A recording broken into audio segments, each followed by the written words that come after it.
Hello students, उम्मीद है आप लोग बहुत अच्छे होंगे। आज हम लेके आए क्लास 10th का मैथ्स और मैथ्स में हम लोग सॉल्व कर रहे थे एनसीईआरटी एक्सरसाइज 5.2। 5.2 में पिछले लेक्चर हमने 1 से लेकर 10 तक क्वेश्चन कर लिया है। आई होप आपने भी कंप्लीट कर लिया होगा। आज हम लेके क्या है क्वेश्चन नंबर 11।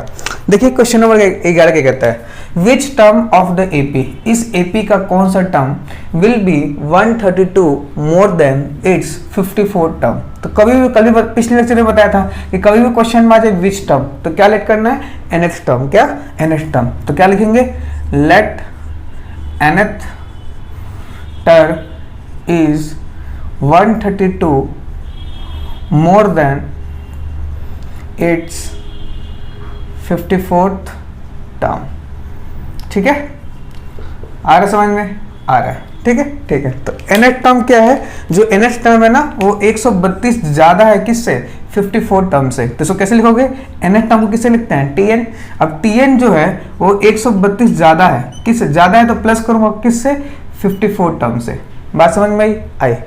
tn मतलब nth टर्म को कैसे लिखते हैं, a प्लस का n-1 इंटू डी। ये 132 है प्लस t 54 का मतलब a प्लस का 53d। ठीक है ठीक है, a से a कट गया, क्या बच जाएगा, n-1 d कैसे निकालोगे, तो 15 माइनस 3 कितना आ गया, 12। तो d की वैल्यू कितनी आ गई, 12। ये 132 प्लस 53 इंटू 12। ठीक है ठीक है, ये कितना आ गया, n-1 इंटू 12। ये 132 प्लस 53 इंटू 12 कर दो, 53 इंटू 2, 3 दूनी 6, 5 दूनी 10 इंटू 3 5 6 3 6। ठीक है ठीक है, तो कितना आ गया 636। तो कितना आएगा n-1 into 12 equals to 6 2 8, 3 plus 3 6, 6 plus 1 7। आया समझ में, आया। ये 12 मल्टीप्लाई में इधर क्या हो जाएगा, डिवाइड। तो n-1 इक्वल्स टू 768 अपॉन 12। 2 से काटो, 2 3 6 और ये 2 थे 16, 2 चौका 8, 2 6 12। 2 से काटो, 2 एकम 2, 2 निम 18, 2 दूनी 4, 2 3 6, 3 6 18, 3 चौका 12। ठीक है ठीक है, तो n-1 इक्वल्स टू 64। तो n की वैल्यू कितनी आ जाएगी, 65। तो कौन सा टर्म होगा, 65 टर्म। ठीक है, बोला ना which term of the APs will be 132 more than it's 50 term. तो टर्म कौन होगा, 65th term. 65th term, 65 sorry 65 नहीं 65 टर्म होगा। कौन सा होगा, 65। आया समझ में, आया। नोट करिए, क्वेश्चन नंबर 12 करते हैं। कोई दिक्कत इसमें, अरे बोलो कोई दिक्कत, कोई दिक्कत नहीं। चलिए next question number 12। Question number 12 क्या कहता है, क्वेश्चन नंबर 12 कहता है कि 2 APs have same common difference. CD मतलब कॉमन डिफरेंस। अपने पास 2 एपी है जिनका उनके कॉमन डिफरेंस सेम है। The difference between their 100 terms is 100, और उनके 100 टर्म का डिफरेंस जो है वो 100 दे रखा है। ठीक है ठीक है, तो लेट कर लेते हैं। अपने पास 2 एपी है, लेट फर्स्ट एपी हैव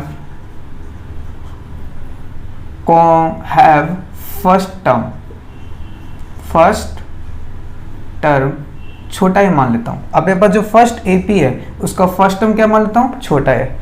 उसी तरह let second AP have first term क्या है, कैपिटल ए मान लेता हूँ। क्या मान लेता हूँ, कैपिटल ए। अपने पास 2 एपी है, 2 एपी में पहले एपी का मैंने फर्स्ट टर्म ए मान लिया और दूसरे एपी का फर्स्ट टर्म कैपिटल ए मान लिया। ठीक है ठीक है, and both AP have same common difference. तो इसको डी मान लो। दोनों एपी का कॉमन डिफरेंस क्या है, सेम है। बोला ना both have same common difference, तो दोनों both AP have same common difference, उसको क्या मान लेता हूँ, छोटा डी मान लेता हूँ। क्या बोला है, the difference of their 100 term. तो जो फर्स्ट एपी है, फर्स्ट एपी का 100 टर्म कैसे लिखोगे, T100, और इसको T डैश बोल दो, T डैश 100। तो बोला the difference between their 100 term. तो इनके 100 टर्म क्या, A प्लस का 99D और इसका क्या आ जाएगा कैपिटल ए, क्योंकि इसका फर्स्ट टर्म ए है, और प्लस का क्या आ जाएगा 99d। इनका डिफरेंस क्या है, इनका डिफरेंस मतलब a प्लस का 99d, डिफरेंस मतलब माइनस a प्लस का 99d। ये कितने दे रखा है आपको 100, कितने दे रखा है 100। तो ये a प्लस का 99d आ गया, माइनस कैपिटल ए माइनस का 99d इक्वल्स टू कितना आ गया 100। ये और ये क्या हो गया कैंसल, तो a minus capital A equals to क्या आ गया 100। ये आ गया हमारे पास इक्वेशन फर्स्ट। बात समझ में आई। अब क्या बोला है, what is the difference between 1000 term. अब इनके 1000 टर्म का डिफरेंस बताना है, ठीक है ठीक है। 1000 टर्म मतलब t1000 और कोमा t-1000, इनका डिफरेंस। तो t1000 कैसे लिखोगे, क्योंकि ये t इसका वाला है, इसका फर्स्ट में कितना है a, तो a प्लस का 999d, t-1000 मतलब कैपिटल ए, क्योंकि इसका क्या है फर्स्ट टर्म कैपिटल ए है, प्लस का 999d। इनका डिफरेंस तो a प्लस का, इनका डिफरेंस मतलब t1000 माइनस t-1000, इसका मतलब कितना हो गया, t1000 कितना आया, ये आया a प्लस का 999d माइनस a प्लस का 999d, तो ये कितना जाएगा a प्लस का 999d माइनस a प्लस का सॉरी माइनस का, माइनस प्लस माइनस होता है 999d। ये और ये क्या होगा कैंसिल, ये a माइनस का a आ जाएगा और a माइनस बड़ा a कितना दे रखा है 100, तो इसका आंसर कितना आएगा 100। मतलब इनके 1000 टर्म के बीच का डिफरेंस भी कितना आएगा 100 आएगा, कितना आएगा 100 आएगा। बात समझ में आई। अपने पास दो एपी था, पहले एपी का फर्स्ट टर्म ए मान लिया, दूसरे एपी का फर्स्ट टर्म कैपिटल ए मान लिया। अब बोला है पहले एपी का 100 टर्म, तो पहले एपी का 100 टर्म कैसे लिखोगे, a प्लस का 99d, क्योंकि इसका फर्स्ट टर्म a है और d तो दोनों में सेम है, कॉमन डिफरेंस क्या है सेम, तो छोटा d मान लिया। इसका 100 टर्म कैसे लिखोगे, इसको t डैश बोल देता हूँ, t डैश 100 कैसे लिखा, फर्स्ट टर्म क्या माना कैपिटल ए प्लस का 99d। इनका डिफरेंस बोला था, डिफरेंस निकाला कितना आ गया, a माइनस कैपिटल ए 100 आ गया। उसी तरह इनका डिफरेंस निकालोगे तो a माइनस ए आ गया, और a माइनस कैपिटल ए की वैल्यू कितनी दे रखी है 100। कोई दिक्कत इसमें, कोई दिक्कत नहीं। नोट करिए, अगला क्वेश्चन करते हैं। आया समझ में, आया। चलिए next question number 13। Question number 13 क्या कहता है, क्वेश्चन नंबर 13 कहता है how many 3 digit number is divisible by 7। 3 digit number कितने, 3 डिजिट नंबर, कितने 3 डिजिट नंबर जो 7 से डिविजिबल हैं। तो आपको पता होना चाहिए पहले कि 3 डिजिट नंबर कहाँ से स्टार्ट होता है। तो 3 डिजिट नंबर स्टार्ट होता है 100 से और ये खत्म होता है 999 पे, है ना, है। अब बोला है 3 डिजिट नंबर तो यहाँ से यहाँ तक होता है, 100 से लेकर 999 तक। अब उसमें कितने 7 से डिविजिबल हैं, तो क्या 100 7 से डिविजिबल होता है, बिल्कुल नहीं होता। क्या वो 101 नहीं होता। तो सबसे पहले आप ढूंढोगे, क्या करोगे, ढूंढोगे। तो सबसे पहले 100 को डिवाइड करोगे 7 से, क्या डिवाइड हो जाएगा, नहीं होगा। फिर अगला टर्म क्या आएगा 101, 101 से 101 को 7 से भाग करो, क्या डिवाइड हो जाएगा, नहीं होगा। उसी तरह करते करते पहुंचोगे तो सबसे पहला टर्म क्या मिलेगा 105। 105 एक ऐसा है जो 7 से डिविजिबल हो जाएगा। अब पहला टर्म मिल गया ना, अब कुछ नहीं करना, 105 में 7 जोड़ दो, कितना आएगा 112, कितना आएगा 112। तो अगला टर्म क्या होगा 112, फिर एक 7 जोड़ दो तो 119 एंड सो ऑन। ठीक है चलता रहेगा। अब 999 क्या 7 से डिविजिबल होता है, नहीं होता है। तो 999 से एक कम देखो 998, क्या 998 डिवाइड होता है, नहीं होता। फिर 997 देखो डिवाइड होता है, नहीं होता है। तो ऐसा करते करते आओगे तो पहुंचोगे 994 पे। कहाँ पहुंचोगे 994 पे। ठीक है तो 994 7 से डिविजिबल होता है। तो आपको मिल गया ये एक एपी, क्या मिल गया एपी, ये क्या मिल गया आपको एक एपी मिल गया। ठीक है। इस एपी का फर्स्ट टर्म कितना है 105, कॉमन डिफरेंस 112 माइनस 105 कितना देगा 7। अब इस एपी का लास्ट टर्म पता है, एनएच टर्म पता है आपको, तो टीएन पता है क्या होता है, ए प्लस का N minus 1 into D. Last term कितना है 994 इक्वल्स टू फर्स्ट टर्म कितना है 105 प्लस एन माइनस 1 और डी कितना है 7। तो 994 minus 105 equals to N minus 1 7। 10 4 10 9 8 8 है ना, ये आ गया घटाने के बाद, और ये मल्टीप्लाई में 7 इधर का भाग हो जाएगा, ये n माइनस 1, 7 कम 7, फिर 7 दूनी 14 15 16 17 18 7 49 इक्वल्स टू n माइनस 1। तो n की वैल्यू कितना आएगा 127 प्लस 1, तो n की वैल्यू कितना आएगा 128। तो बोला है ना हाउ मैनी 3 डिजिट नंबर्स, कितने नंबर्स होंगे 128। How many 3 digit number is divisible by 7। तो एक साथ से डिविजिबल होने वाले 3 डिजिट नंबर कितने हैं 128। बात समझ में आई?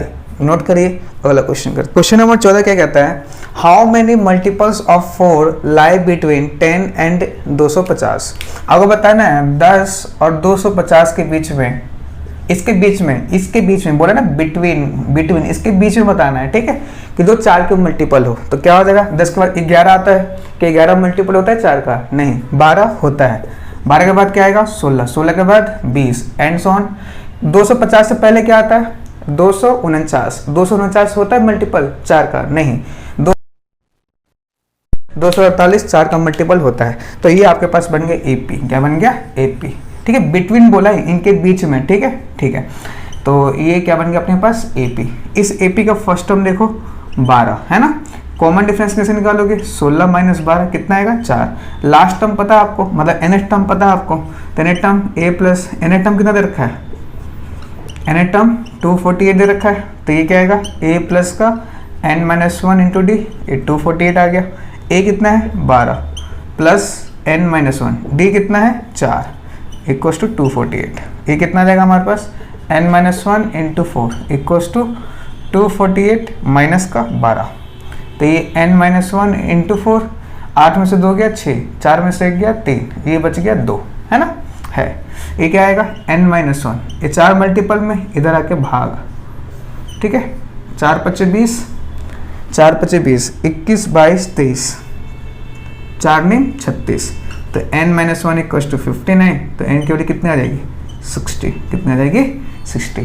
तो how many multiples of 4 lie between 10 और 250। तो 10 और 250 के बीच में 4 के कितने मल्टीपल है 60, कितने हैं 60। बात समझ में आई? नोट करिए, आगे बढ़ते हैं। कोई दिक्कत इसमें? अरे कोई दिक्कत नहीं। चलिए next question number 15। Question number 15 क्या कहता है, क्वेश्चन नंबर 15 कहता है for what value of n की किस वैल्यू के लिए nth टर्म ऑफ 2 एपीज, एक एपी ये है एक एपी ये है, इस एपी का nth टर्म और इस एपी का nth टर्म बराबर होगा। तो इस एपी के nth टर्म को बोलता हूँ tn, इस एपी के nth टर्म को बोल देता हूँ t-n, ठीक है, ठीक है। ये जो एपी है इस एपी का बताओ फर्स्ट टर्म कितना है, तो फर्स्ट टर्म कितना दिख रहा है 63। कॉमन डिफरेंस से बता सकते हो बिल्कुल, 65 माइनस 63 कितना रहेगा 62। तो इसका nth टर्म निकालो, nth टर्म कितना आएगा a प्लस का n minus 1 into D. a कितना आ गया 63 प्लस n माइनस 1, डी कितना आ गया 62। तो ये कितना आ जाएगा हमारे पास 63 प्लस 62 n माइनस का 62, 63 में से 62 गया 1 प्लस का 62n, ठीक है, ठीक है। तो ये आ गया इस एपी का nth टर्म। उसी तरह तुम इस एपी का nth टर्म निकाल सकते हो। इस एपी का फर्स्ट टर्म कितना दिख रहा है 3, कॉमन डिफरेंस बताओ 10 माइनस 3 बोले तो 7, और nth टर्म t-n कैसे निकालोगे a प्लस का n minus 1 into D. a कितना है 3 प्लस n माइनस 1, d कितना है 7। तो कितना आ गया 3 प्लस का 7n माइनस 7, तो ये 7n माइनस 4। बात समझ में आ रही है? आ रही है। अब बोला है nth टर्म दोनों क्या हो equal, nth term of both APs are equal. तो इस एपी का nth टर्म ये है या इस एपी का nth टर्म ये है। अब दोनों क्या होंगे n की किस वैल्यू के लिए बराबर होंगे, तो दोनों को बराबर कर दो, मतलब 1 प्लस 62n बराबर में 7n माइनस 4। तो ये कितना आएगा 62n माइनस का 7n equals to minus 4 minus 1। ये कितना आएगा ये 5, ये 5 55 आएगा n इक्वल्स टू माइनस 5, ठीक है, ठीक है। तो ये 62 सही आ रहा है ना अपना, ओ सॉरी ये 2 आएगा ना, d कितना आएगा 2, 1 मिनट प्रिंटिंग मिस्टेक है ना, ये 2 आएगा, d कितना आएगा 2, तो 63 प्लस का 2n माइनस का 2, तो ये कितना आएगा ये 2n, ये 62 6 प्लस का 61 आएगा, कितना आएगा 61। यहाँ पर गलती तो नहीं है, 7 माइनस 7 नहीं बिल्कुल नहीं। अब ये 2n प्लस, यहाँ पे क्या लिखोगे 2n plus 61, 2n plus 61 equals to 7n minus 4। तो ये 2n माइनस का 7n, एक माइनस 4, माइनस का 61, माइनस का 5n, माइनस का 65 कर दिएगा। n की वैल्यू 5 एकम 5, 5 3 15, तो n की वैल्यू कितनी आ गई 13। कितनी आ गई 13। कोई दिक्कत इसमें? कोई दिक्कत नहीं। नोट करिए, क्वेश्चन नंबर 16 करते हैं। आया समझ में? अरे बोलो आया? आया। चलिए next question number 16। Question number 16 क्या कहता है? क्वेश्चन नंबर 16 कहता है determine the AP whose third term is 16। एक एपी को हमें बनाना है जिसका थर्ड टर्म 16 दे रखा है। थर्ड टर्म मतलब T3 दे रखा है आपको 16। T3 का मतलब कितना होता है a प्लस का 2d इक्वल टू 16। इतना समझ में आया? और बोला है एंड सेवेंथ टर्म, कौन सा term? Seventh term. Seventh term मतलब T7 exceeds the fifth term by 12। मतलब सेवन टर्म जो है ना वो फिफ्थ टर्म से 12 ज़्यादा है। क्या है? सेवन टर्म फिफ्थ टर्म से, फिफ्थ टर्म मतलब T5 और T5 से कितना ज़्यादा है? 12। एक्सीड्स मतलब ज़्यादा। ठीक है, ठीक है, मतलब सेवन टर्म फिफ्थ टर्म से 12 ज़्यादा है। ठीक है, ठीक है। अब T7 का मतलब कितना होता है? a प्लस का 6d। T5 का मतलब a प्लस का 4d प्लस का 12। a से ही मरा 6d माइनस का 4d इक्वल्स टू 12। ये आ गया 2d इक्वल्स टू 12। तो d कितना आ गया? 6। कितना आ गया? 6। अगर d 6 आ गया तो यहाँ पुट करो a प्लस 2, d कितना आ गया? 6 इक्वल्स टू 16। a प्लस 6 दूनी 12 इक्वल्स टू 16। तो a कितना आएगा? 16 माइनस 12, तो a कितना आ जाएगा? 4।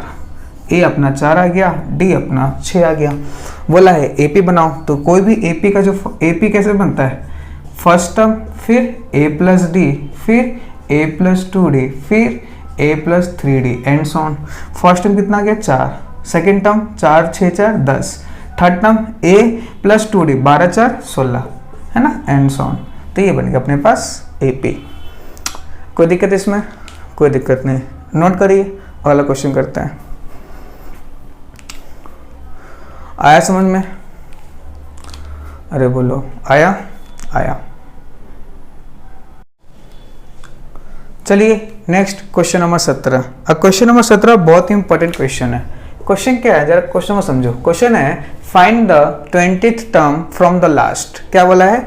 20th टर्म फाइंड करना है, पर कहाँ से फाइंड करना है? लास्ट से, लास्ट टर्म से। कहाँ से? लास्ट टर्म से। और AP दे रखा आपको।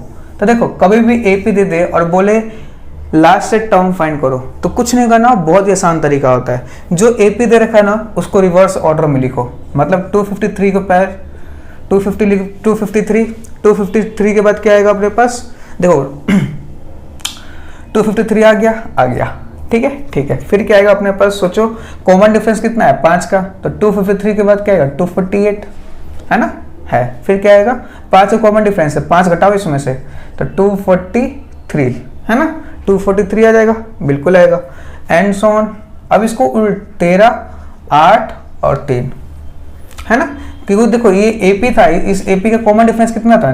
ये 8 माइनस 3 कितना आएगा? 5 आएगा। कॉमन डिफरेंस कितना आएगा? 5। तो आपको बोला लास्ट टर्म से फाइंड करना है, 20वां टर्म लास्ट से फाइंड करना है। तो जो AP दे रखा है उसको रिवर्स में लिख दो। सबसे लास्ट टर्म दे रखा है उसको फर्स्ट टर्म लिख दो, फिर इसमें से 5 घटाओ, 5 घटाओ तो 248 आएगा, है ना। 253 में से 5 गया 248। कोई दिक्कत? कोई दिक्कत नहीं। 248 से 5 घटाओ तो 243 एंड सो ऑन। फिर 13, फिर 8, फिर 3, 13 8 3। ठीक है, ठीक है। अब आपके पास ये बन गई नई AP, रिवर्स AP बन गई ना, बन गई। इसका फर्स्ट टर्म कितना है? 253। कॉमन डिफरेंस कितना है? 248 माइनस 253। ये कितना आएगा हमारे पास? -5। कितना आएगा? -5। बात समझ में आ रही है? आ रही है। कोई दिक्कत? कोई दिक्कत नहीं। अब बोला 20 टर्म T20 फाइंड करना है। T20 का मतलब 1 प्लस का 19D। A कितना है? सॉरी, T20 मतलब A प्लस का 19D। A कितना है? 253 प्लस 19 और D कितना आ गया? -5। तो ये 253, 9 × 5 = 45 के 5 5 19 × 5 = 95, 13 में से 5 गया 8, है ना, यहाँ बच गया 14, 14 में से जाएगा तो 9 5 1 158। बहुत इंपॉर्टेंट क्वेश्चन है, पेपर में आ रखा है 2 नंबर में, बोर्ड में आना ही आना है इसको। बोला फाइंड 20 टर्म, तो कभी बोले ना कौन सा कोई 20 टर्म फाइंड करो, कहाँ से फाइंड करो, लास्ट टर्म से। तो जो एपी दे रखा है उसको रिवर्स लिख दो, 250 है जो लास्ट में उसको 253 पहले। देख लो कॉमन डिफरेंस कितने का आ रहा है, कॉमन डिफरेंस कितने का आ रहा है, 8 में से 3 गया 5, 5 का, तो 253 से 5 घटाओ 248। अब ये बस आपके पास बन गया नया एपी। अब इस एपी का तुम ए चेक करो, डी चेक करो, और जो टर्म बोला है ना उस टर्म को फाइंड कर लो, आपका आंसर आ जाएगा। ठीक है, ठीक है। तो 20th term from the last term is 158। क्या है वो, 158 है। बात समझ में आई? नोट करिए, क्वेश्चन नंबर 18 करते हैं। कोई दिक्कत इसमें? कोई दिक्कत नहीं, इंपॉर्टेंट क्वेश्चन है। ठीक है, ठीक है।